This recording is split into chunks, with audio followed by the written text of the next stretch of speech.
Hey guys, welcome back to my channel, Makaganashi Chosen.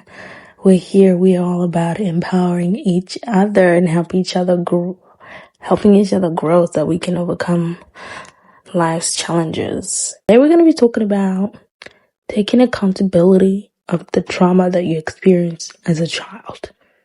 Now hear me out. I'm not saying it's all your fault, but I'm saying you get to a certain age when you get older where you have the discernment that you can tell that if you don't heal from the trauma that you had experienced in your childhood home while you were growing up, it will affect the way you show up in relationships, the way you show up with yourself, the way you show up with your relationship with God, the way you show up with your relationship with your parents, all the relationships, even the way you show up at work and in work relationships. It kind of breaks my heart when I come out here, not just in the dating world, and I'm not coming for men, but so far, from all the men that I've dated and all the interactions that I've had with men that I've come across in my life, not just men, but also women.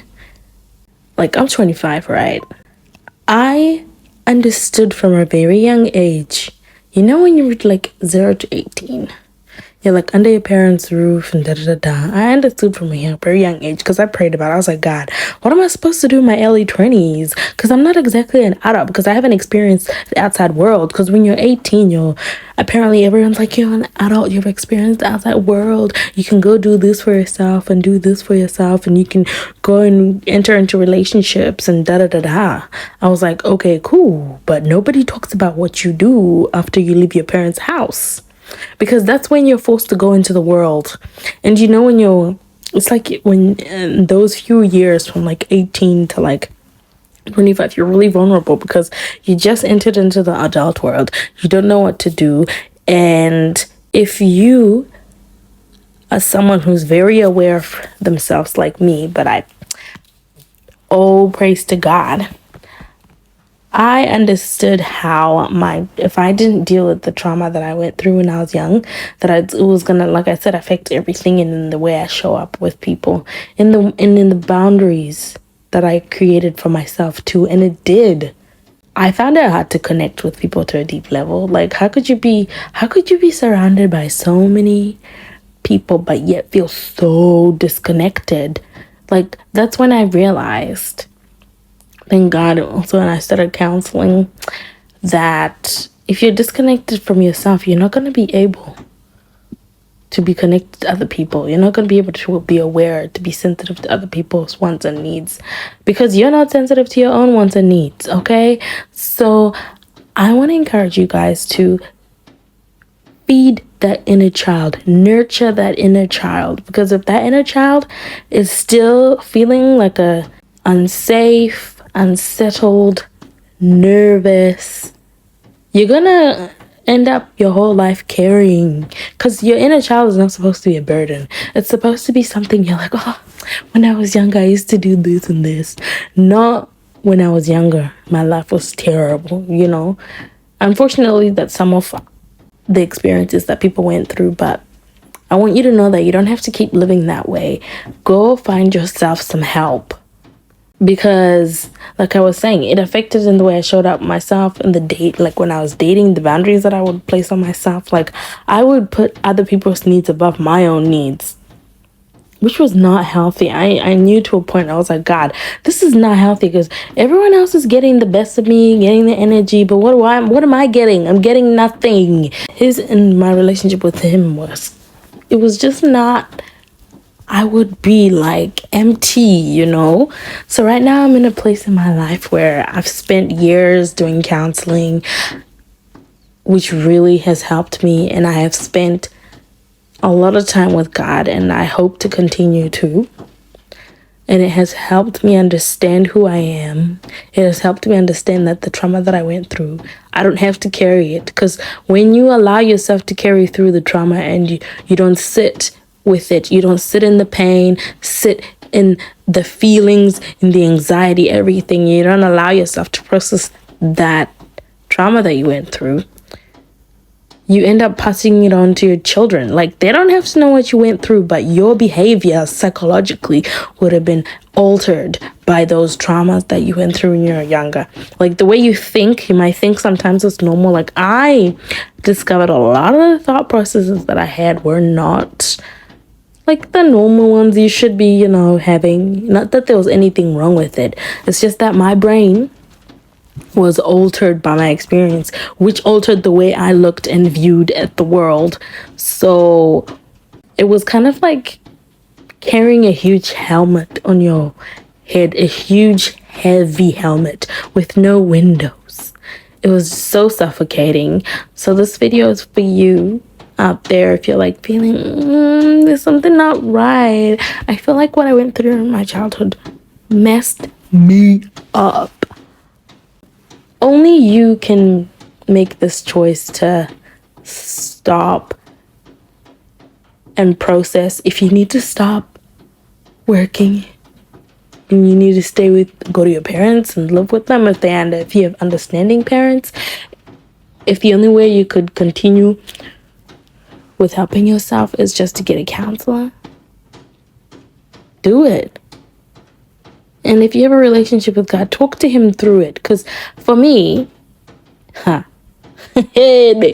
time when I was going through my trauma, I'm telling you, I did not want to be here. It sucked.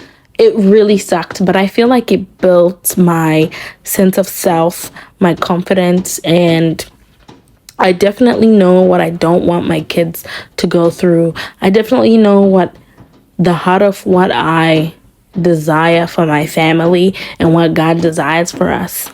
And I'm going to try my best, because if you're not aware of those patterns that cause the trauma, you are going to continue.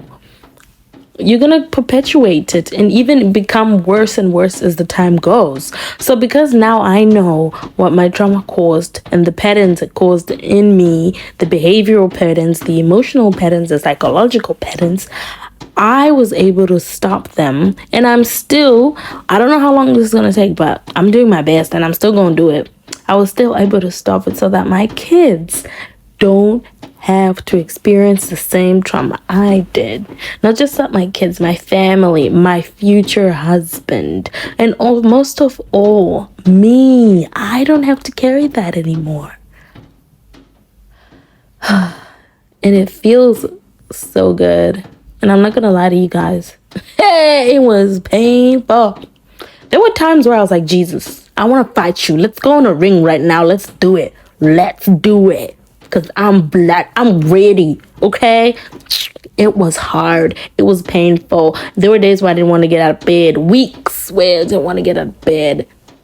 I even lost some friends because I was finding it was hard to juggle a lot of things while I was healing. Because when you allow yourself to become that raw with yourself and give yourself space to process your trauma, you're going to find that you won't have a lot of energy for all the other things, because you realized how much emotional, physical, spiritual, psychological energy your trauma was taking from you.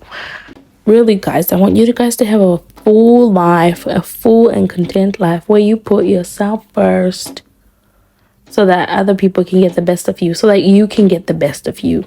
Because you're important. How you show up in your relationship with yourself is so important as well. Another thing that I would really recommend is having a diary. For me, it might work for other people.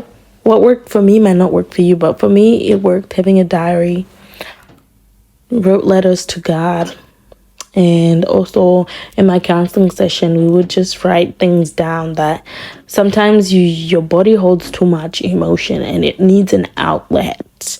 So one of those for me was letters, or writing statements or letters, not just letters, but even doing therapy. I don't know what this therapy technique is called, where you get an item that represents that person that created the trauma, that traumatized you, and you just talk to it. You tell it whatever you want to tell it to help.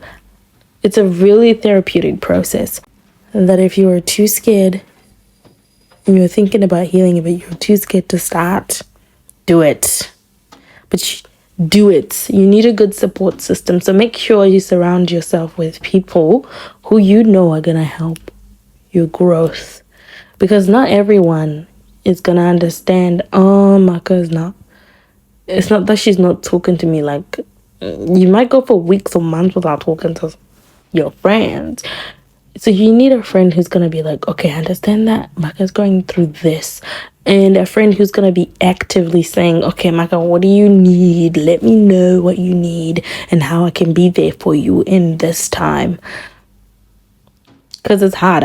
Fortunately enough, I had one of my parents, I had my sister, I had my sisters, and they really like helped me through it, and I'm really grateful for it. But yo, I'm not trying to discourage you guys. I'm just trying to tell you the reality. It is a raw, painful thing. It literally felt like I was becoming unskinned. Someone was unskinning me with no painkillers. Can you imagine? Can you imagine the pain? And then you are expected to just sit there and process it. Aish. Oh, and crying is good for you too. It's a really good outlet. There were days where I was like, fuck that. Crying is not gonna do anything. But crying, I feel like people have like a different outlook on it, because I think people think it's showing that you're weak or you're mentally unstable. But I don't think that. Crying is actually a healthy way to let your emotions out. It's actually good for you, and the science behind it is wild. You guys should check it out. And also what helped me was also because I felt like a lot of people around me didn't understand, especially one of my closest support person that I had. So I was like, hell no, I'm gonna not continue to explain it to her until she gets it, what I'm trying to say. Because sometimes when you have a relationship with someone who's traumatized, sometimes you don't understand what they're doing, because triggers, that's another topic. We'll talk about triggers in another video, but hopefully this video helped you guys. And if you would love to hear more from me, I would encourage you to listen to one of my playlists that I made, which is called Developing a Growth Mindset. Yeah, so I'm wishing you guys all the best. Like I always say, if you have something to say and you want to say it, don't be afraid to leave a comment. They're welcome. All comments are welcome. Anyway, until next time, remember, stay cool, calm, and collected, because what? Jesus loves you. Bye. Innovation Creation Studios.